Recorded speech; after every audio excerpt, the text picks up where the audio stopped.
कल के डेट में जो भयंकर गिरावट हुई है, हमने देखा कि मेन जो रीजन है भयंकर गिरावट का, और एकदम भाई रीजन है ही वो अडानी ग्रुप ऑफ स्टॉक्स के ऊपर जो एलिगेशन लगी, वो तो मेन रीजन था ही।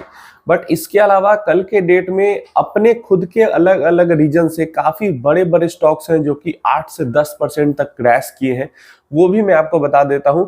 और देखो क्या होता है कि जब अलग अलग स्टॉक्स पे भी आ रहे हैं न्यूज़ेस खराब, और एक बड़ा ग्रुप पे खराब न्यूज आ गया, तो बियर्स के पास ज्यादा पावर आ जाती है।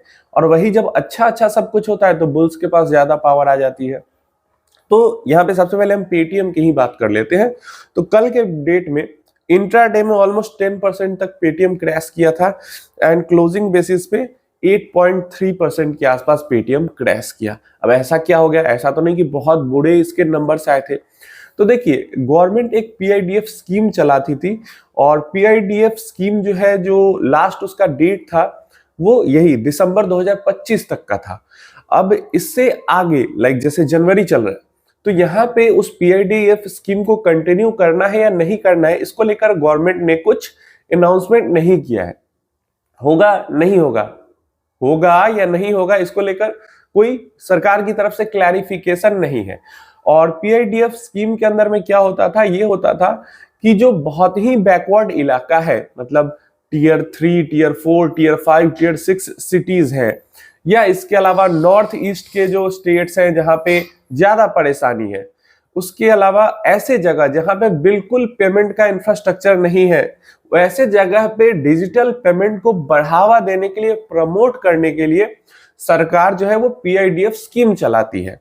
और इस स्कीम के अंतर्गत यही जो कंपनीज है, पेटीएम, फोन पे, ये सब वाली जो कंपनीज है, ये सब चाहे तो इस स्कीम के तहत में जो बैकवर्ड स्टेट्स है, इलाके हैं, वहां पे अपना पेमेंट इंफ्रास्ट्रक्चर को बढ़ावा दे, और सरकार उसके एवज में पैसा देती है।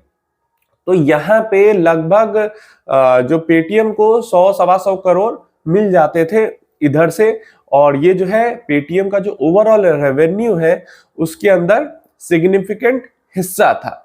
तो क्योंकि अब स्कीम का लास्ट डेट दिसंबर में था, उसके बाद अब सरकार ने बताया नहीं कि इसको कंटिन्यू करना है या नहीं करना है, इसके कारण इन्वेस्टर्स के बीच में अनसर्टेनिटी बनी हुई है।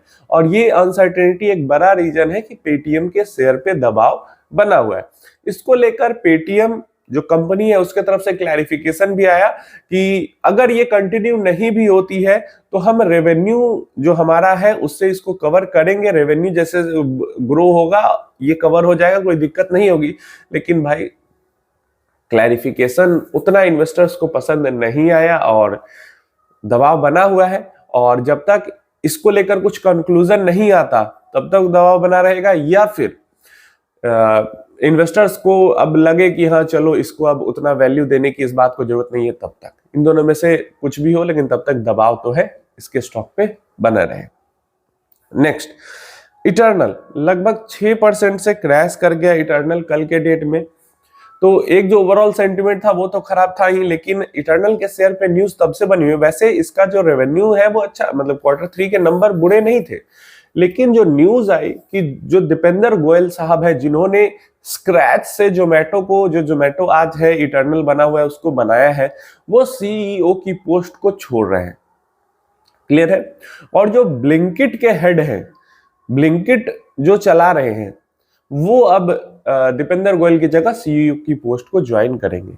और ये न्यूज जो है वो इन्वेस्टर्स को उतनी पसंद आई नहीं, और इसी न्यूज के कारण इटर्नल के स्टॉक पे दबाव, प्रेशर बनने लगा, और जो बना हुआ है 1-2 दिन तक बना भी रहेगा, क्योंकि दीपेंद्र गोयल एज सीईओ ज्यादा पसंद है, ज्यादा भरोसेमंद है इन्वेस्टर्स को।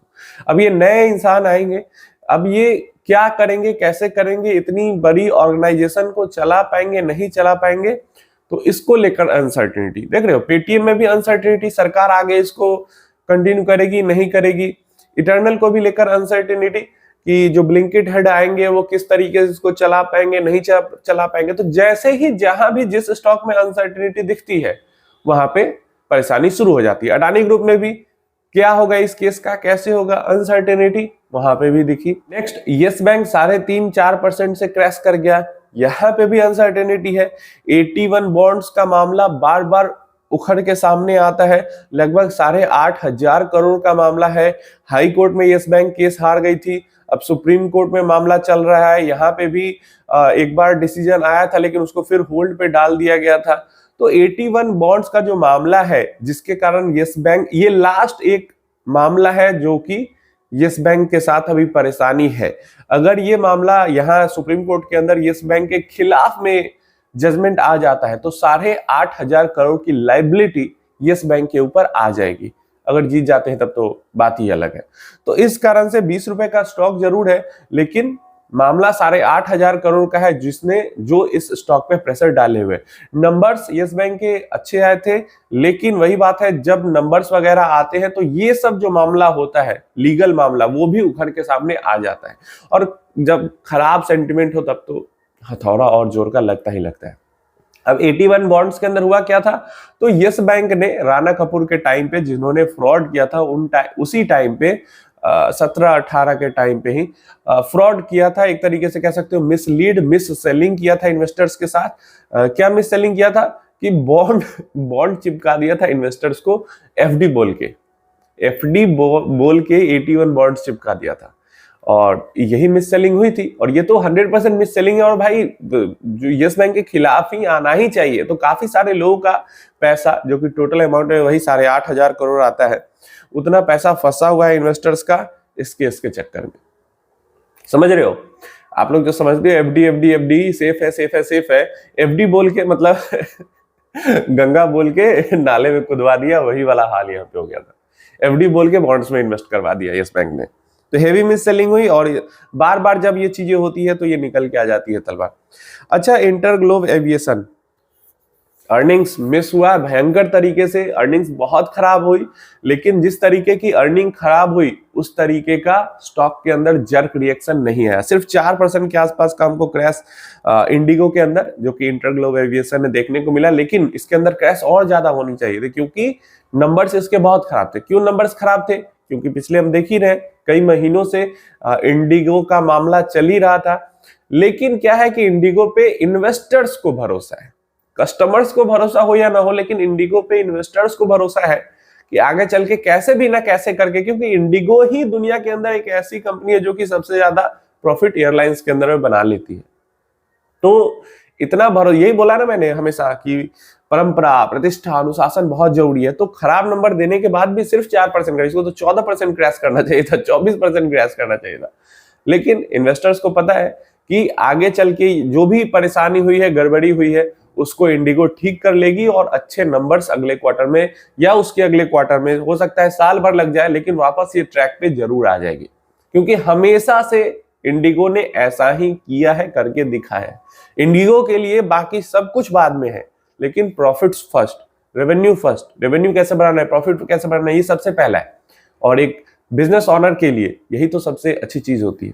तो इस कारण खराब नंबर्स के बाद भी, बुरा सेंटीमेंट के बाद भी इंडिगो कम गिरा।